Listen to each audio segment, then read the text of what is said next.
तो हेलो दोस्तों, Rahul Singh only study classes की इस लेटेस्ट लाइव में आपका स्वागत है। तो दोस्तों आज हम बात करने वाले हैं प्रोजेक्टाइल मोशन का सेकंड लेक्चर। और सेकंड लेक्चर भी आपका धमाकेदार होगा। मैंने फर्स्ट लेक्चर में आपके लिए क्षैतिज परास और डेनकाल अधिकतम ऊंचाई का एकदम सेपरेट डेरिवेशन करा दिया है। और आपको पूरी उम्मीद है मेरे से, और मेरे से भी पूरी उम्मीद है कि आपने वो फॉर्मूले तैयार कर लिए होंगे। तो क्षैतिज परास, अधिकतम ऊंचाई और डेनकाल का फॉर्मूला आपने हाथों पर रख लिया होगा। अब मैं उन्हीं से रिलेटेड आपको कुछ संबंध कराऊंगा, यानी रिलेशन कराऊंगा, जैसे अधिकतम ऊंचाई का इससे क्षैतिज परास से संबंध। तो आज का टॉपिक संबंध का ही रहेगा। आपने किससे संबंध बनाया है वो कमेंट में बताएं। ओके, तो मैं इस क्लास को चालू करता हूँ जल्दी से जल्दी। ठीक है, अब देखो, मैं आपके लिए एक बार फॉर्मूले रिपीट करा देता हूँ। सबसे पहले हमने निकाला था उड्डयन काल का, बोले तो टाइम के साथ। टी बराबर में 2u साइन थीटा अपॉन में क्या निकला था जी, ये होता है आपका उड्डयन काल का। उसके बाद हमने निकाला था क्षैतिज परास का, क्योंकि आया था क्षैतिज परास का, ध्यान से देखते आइए। यू स्क्वायर बराबर में साइन 2 थीटा, ठीक है, अपॉन में जी। उसके बाद हमने निकाला था अधिकतम ऊंचाई, you square sine square theta upon में क्या था 2g। ये आया था, ये है आपका उड्डयन काल,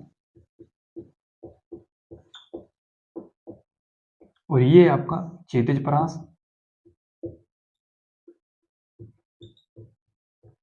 और ये है आपका अधिकतम ऊंचाई h।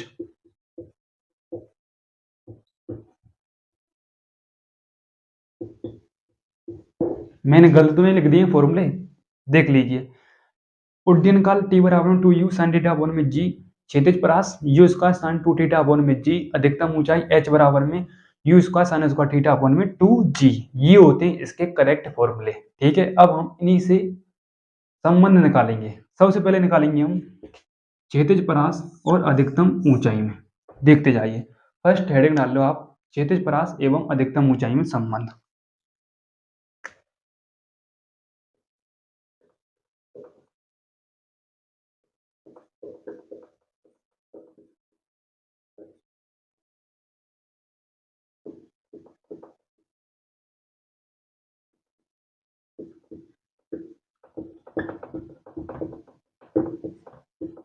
तो देखो, क्षैतिज परास एवं अधिकतम ऊंचाई में संबंध क्या होता है, देखते जाइए।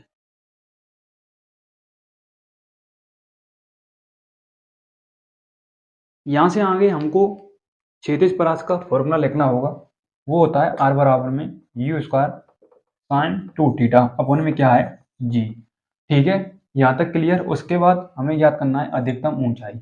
एच बराबर में अधिकतम ऊंचाई का फॉर्मूला होता है you square sine square theta upon में 2g। अब हमें क्या ज्ञात करना है, इसका रिलेशन ज्ञात करना है। तो रिलेशन ज्ञात करने के लिए रेशो बना आर अपॉन में एच बराबर में आर की value you square sine 2 theta upon में जी, एच की वैल्यू 2g ऊपर चले जाएगा। उसके बाद u square sine square theta बचेगा। अब देखो यहाँ से आगे हम कैसे इनको काटेंगे। देखो, जी से जी कैंसिल, यहाँ तक क्लियर। यू स्क्वायर से यू स्क्वायर कैंसिल, यहाँ तक क्लियर। अब देखो यहाँ से आगे मैं एक और चाल खेलूंगा। सबसे पहले हम साइन 2 थीटा का इसमें फॉर्मूला रख लेते हैं। एक मिनट एक मिनट एक मिनट। तो आर में हम रख लेते हैं इसमें साइन 2 थीटा का फॉर्मूला क्या होता है, ये होता है 2 साइन थीटा और कॉस थीटा। ठीक है, यही होता है इसका फॉर्मूला। तो हम रखते हैं इसमें, इसमें हम रख लेते हैं साइन 2 थीटा का फॉर्मूला। तो देखो 2 साइन थीटा और कॉस थीटा। अब हम निकालेंगे इसका रेशो, बोले तो अनुपात। यू स्क्वायर 2 साइन थीटा, उसके बाद कॉस थीटा, उसके बाद अपॉन में क्या है जी, उसके बाद ऊपर 2g, उसके बाद u square sine square theta क्या अपॉन में। अब देखो जी से जी कैंसिल। अब देखो दो का गुणा इससे कराएंगे तो दो, क्लियर। यहाँ से दो का गुणा इससे कराएंगे तो क्या हो जाएगा, 4 हो जाएगा। देखो यहाँ से आगे जी से जी कैंसिल हो जाएगा। उसके बाद यू स्क्वायर से यू स्क्वायर कैंसिल, एक साइन थीटा से एक साइन थीटा कैंसिल। अब क्या बचेगा, आर अपॉन में एच बराबर में 2 बचा, और यहाँ पर भी 2 बचा, 2 दूनी 4, गुणा भाग तो आते होंगे आपको। उसके बाद कॉस थीटा, और अपॉन में क्या बचा साइन थीटा। तो मैं लिख लेता हूँ यहाँ पर कॉस थीटा अपॉन में क्या बचा यहाँ पर साइन थीटा। तो मैं इसे बोल सकता हूँ 4 कोट थीटा, क्योंकि कोस थीटा अपॉन में साइन थीटा क्या फॉर्मूला होता है कोट थीटा का। यहाँ पर भी लिख देता हूँ मैं, कोस थीटा अपॉन में साइन थीटा का फॉर्मूला होता है कोट थीटा, और साइन थीटा अपॉन में कोस थीटा का होता है टेन थीटा। इसलिए यहाँ पर कोस थीटा अपॉन में साइन थीटा है, इसलिए मैं लिखूंगा यहाँ पर 4 कोट थीटा। तो ये होता है r बराबर में 4h कोट थीटा।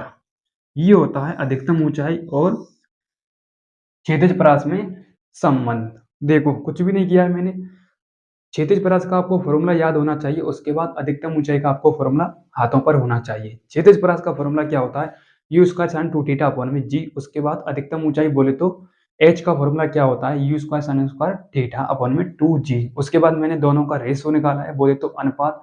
अनुपात निकालने के लिए आर मेरा मतलब आर अपॉन में एच, दोनों का रेशियो निकाला है मेरे।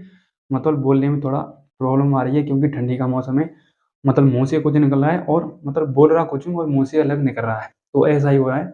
होठ भी फड़फड़ा रहे हैं, ठीक है, तो इसलिए कंट्रोल करके बोलना पड़ रहा है।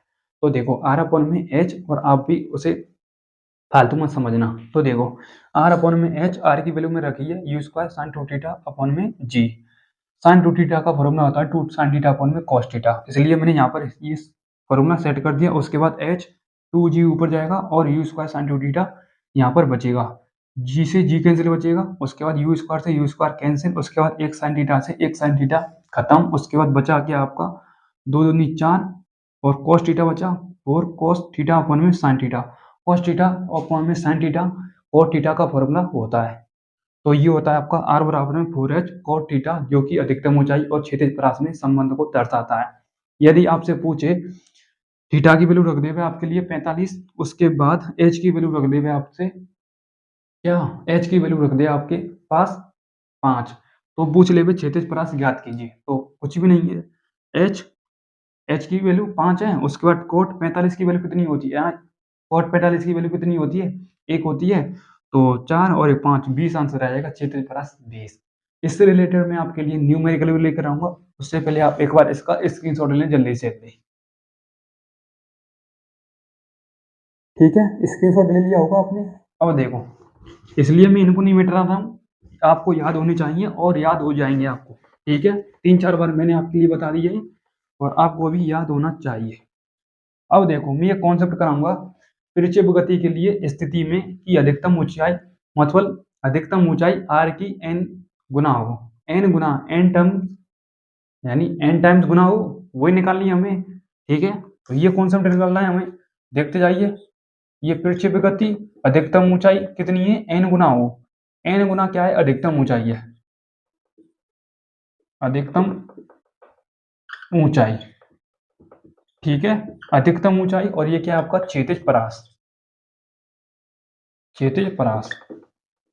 या आप बोल सकते हैं कि क्षैतिज परास अधिकतम ऊंचाई की n गुना हो, ये नहीं है, अधिकतम ऊंचाई n गुना हो क्षैतिज परास से। ठीक है, आप कॉन्सेप्ट का नाम दे सकते हैं। ठीक है, अब देखो यहां से आगे ये कॉन्सेप्ट कैसे क्लियर होगा, देखते जाइए। क्षैतिज परास का फॉर्मूला क्या होता है, you square sine 2 theta upon में जी। उसके बाद n इंटू एच की वैल्यू क्या होती है, you square sine square theta upon में क्या है 2g। अब देखो you square sine 2 theta upon में क्या है जी, उसके बाद n इंटू यू स्क्वायर, या आप यहाँ से लेके एक और स्टेप को खत्म करो, यहाँ से लेके यहाँ से काटो, जी से एक जी से जी कैंसिल। ठीक है, उसके बाद यहाँ से आगे क्या होगा देखते जाइए, बहुत ही इंपॉर्टेंट है। और देखो u से u कैंसिल। ठीक है, उसके बाद बचा आपका क्या, साइन 2 थीटा बराबर में n into sine square theta upon में क्या बचा जी। ये बचा यहाँ तक आपका कॉन्सेप्ट। अब देखो यहाँ से आगे आप इस कॉन्सेप्ट को कैसे हल कर पाएंगे, यहाँ तक क्लियर। एक मिनट एक मिनट एक मिनट, यहाँ पर जी से जी, तो यहाँ पर 2 बचेगा, तो 2 बचा आपका। अब देखो साइन 2 थीटा का फॉर्मूला क्या होता है, 2 sine theta into cos theta. ठीक है, बट्टे में कुछ है नहीं है, equal n into sine square theta upon में क्या बचा 2, एक साइन थीटा से एक साइन थीटा कैंसिल। उसके बाद बचा आपका 2 कॉस थीटा बराबर में n into sine theta upon में क्या बचा 2। ठीक है, 2 4 हो जाएगा, तो cos थीटा बराबर में n into sine theta upon में 4। ठीक है, यहाँ तक क्लियर। अब देखो यहाँ से आगे आप कैसे निकाल पाएंगे इस फॉर्मूले को। देखो यहाँ से आगे देखते जाइए, बहुत ही इंपॉर्टेंट है और बहुत ही लाजवाब कॉन्सेप्ट है, बहुत ही इंपॉर्टेंट कॉन्सेप्ट है। अब देखो यहाँ से आगे मैं इसको हल करूंगा, कैसे करूंगा। देखो इस 4 को यहाँ पर ले जाइए और इस cos थीटा को यहाँ पर ले आइए।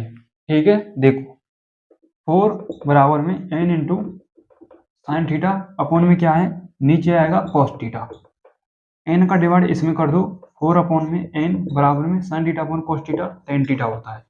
हमें थीटा की वैल्यू निकालनी है, तो थीटा बराबर में tan इनवर्स 4 अपॉन में n। ठीक है, अब देखो आपसे पूछे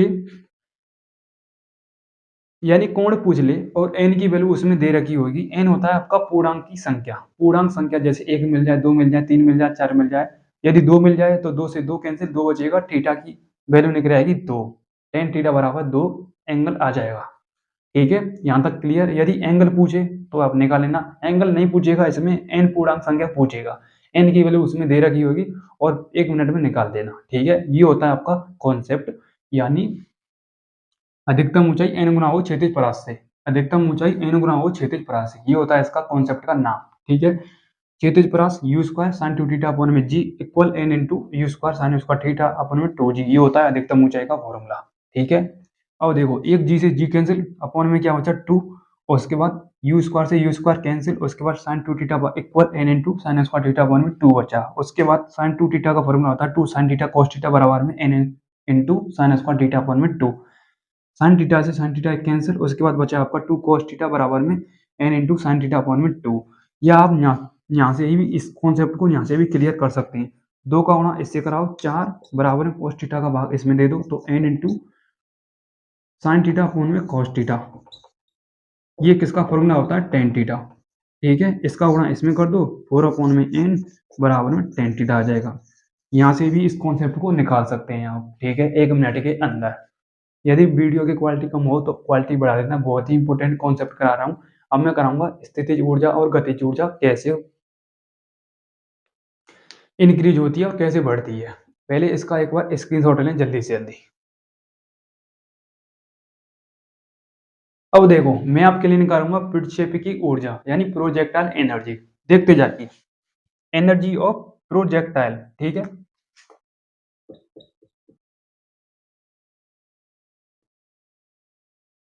एनर्जी की स्पेलिंग सही है, मुझे तो लगता है सही है, वैसे मेरी इंग्लिश कमजोर है।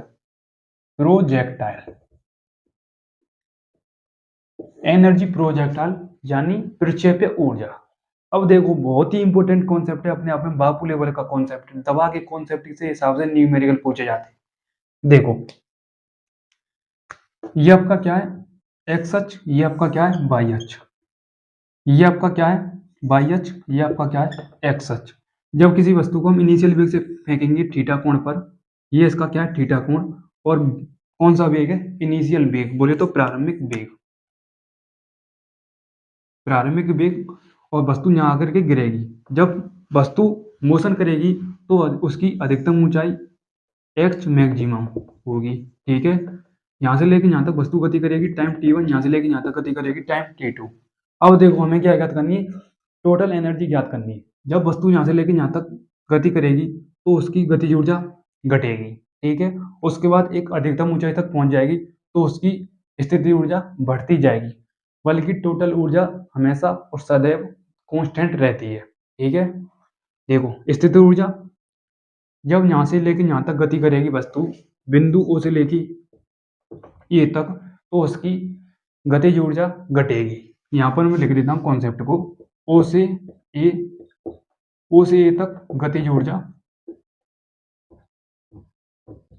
घटती है। उसके बाद ओ से लेके ओ ए बी, मैं इसको नाम दे देता हूँ बी, यानी ए से लेके बी तक स्थितिज ऊर्जा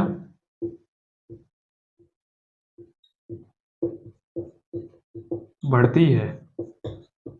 ठीक है, स्थिति ऊर्जा बढ़ती है, यानी ओ से लेके ए तक गतिज ऊर्जा घटेगी, उसके बाद ए से लेके बी तक स्थितिज ऊर्जा घटेगी, लेकिन टोटल ऊर्जा एनर्जी हमेशा कांस्टेंट रहती है। ऊर्जा को ना तो मतलब उत्पन्न किया जा सकता, ना कि नष्ट किया जा सकता है, ना ही उत्पन्न किया जा सकता है, ना ही नष्ट किया जाता है, बल्कि एक रूप से दूसरे रूप में परिवर्तित किया जाता है और ऊर्जा हमेशा कांस्टेंट। आपको समझ में आ गया होगा। यानी ओ से लेके ए तक गतिज ऊर्जा घटती है, उसके बाद ए से लेके बी तक गतिज ऊर्जा बढ़ती है। ठीक है, यहाँ तक क्लियर। अब मैं टोटल एनर्जी निकालूंगा आपके लिए गतिज ऊर्जा और स्थितिज ऊर्जा के इससे डेरिवेशन थे। देखो, गतिज ऊर्जा का फॉर्मूला क्या होता है, काइनेटिक एनर्जी का फॉर्मूला होता है 1/में mv²। इसकी जगह पर b² होता है, हम u मान लें, u की जगह पर मैं मान लेता हूँ u cos थीटा, और u cos थीटा का क्या हो जाएगा होल स्क्वायर, क्योंकि यहाँ पर आता है इनिशियल वेग से u cos थीटा, थीटा के साथ बनाया गया कोण हमेशा cos थीटा और उसके अपोजिट डायरेक्शन में होता है sin थीटा। ठीक है, हमें निकालना है क्षैतिज के लिए। ठीक है, तो काइनेटिक एनर्जी बराबर में 1/में mu², उसके बाद आ जाएगा cos² थीटा। ये होगा आपका समीकरण फर्स्ट। उसके बाद समीकरण सेकंड निकालना है हमें पोटेंशियल एनर्जी, बोले तो स्थिति ऊर्जा के लिए mgh। ये होता है आपका समीकरण सेकंड। हमें निकालना है टोटल एनर्जी। टोटल एनर्जी निकालनी है हमें, यानी टी ई बोले तो total energy. Total energy kinetic energy plus में पोटेंशियल एनर्जी। यहाँ तक क्लियर। अब देखो, टोटल एनर्जी निकालने के लिए काइनेटिक एनर्जी का मान क्या है 1/में, यानी हाफ mu² cos² थीटा, उसके बाद प्लस में क्या है mgh। यहाँ तक क्लियर। अब देखो यहाँ से आगे क्या होगा। अब देखो यहाँ पर आ रहा है h, और h का मतलब, मेरा मतलब है अधिकतम ऊंचाई का फॉर्मूला क्या होता है। अधिकतम ऊंचाई का फॉर्मूला क्या होता है, h की जगह पर रख लेंगे हम अधिकतम ऊंचाई के फॉर्मूले को, तो u² sin² थीटा अपन में क्या है 2g। अब देखो यहाँ से आगे कैसे हम सॉल्व करेंगे। टोटल एनर्जी बराबर में half mu² cos² theta plus में mg, या g से g काट दो यहाँ से आगे। ठीक है, यहाँ से आगे इसकी कहानी खत्म। तो ये बचा m into u² sin² theta अपन में क्या बचा 2। ठीक है, और देखो यहाँ से इनका गुणा कराएंगे। अब देखो यहाँ से आगे क्या होगा m, और देखो u² कॉमन ले लेंगे। देखो 1/2 u², तो देखो 1/2 mu² मैं इसे ऐसे भी लिख सकता हूँ, ऐसे लिख सकता हूँ। देखो 1/2 mu², ऐसे भी लिख सकता हूँ cos sin² थीटा। ठीक है, अब देखो मैं 1/2 mu², 1/2 mu² कॉमन ले लूंगा, देखते जाइए। टोटल एनर्जी 1/2 mu², उसके बाद बचा आपका cos² थीटा प्लस में sin² थीटा। इसकी कहानी खत्म। इसकी वैल्यू होती है 1, sin² थीटा प्लस में cos² थीटा, और टोटल एनर्जी क्या आ जाएगी आपकी बराबर में mu²। यही हमें निकालनी है टोटल एनर्जी, यानी हाफ mu²। ये होती है आपकी टोटल एनर्जी। और यहाँ तक आपका ये कॉन्सेप्ट क्लियर होता है। दोबारा से बता देता हूँ, यदि वस्तु यहाँ से लेकर यहाँ तक गति करेगी तो उसकी गतिज ऊर्जा क्या होगी, घटेगी। उसके बाद यहाँ से लेकर यहाँ तक करेगी, स्थितिज ऊर्जा बढ़ेगी। टोटल ऊर्जा सदैव कंजर्वेशन, मतलब मेरा मतलब कांस्टेंट रहेगी, सदैव नियत रहेगी। ठीक है, ये निकाली है मैंने कांस्टेंट एनर्जी। ठीक है, आई होप आपको ये वीडियो पसंद आई होगी। Thank you so much, love you all, जय हिंद, जय भारत। तब तक के लिए मिलते हैं हम नेक्स्ट वीडियो के साथ। Thank you.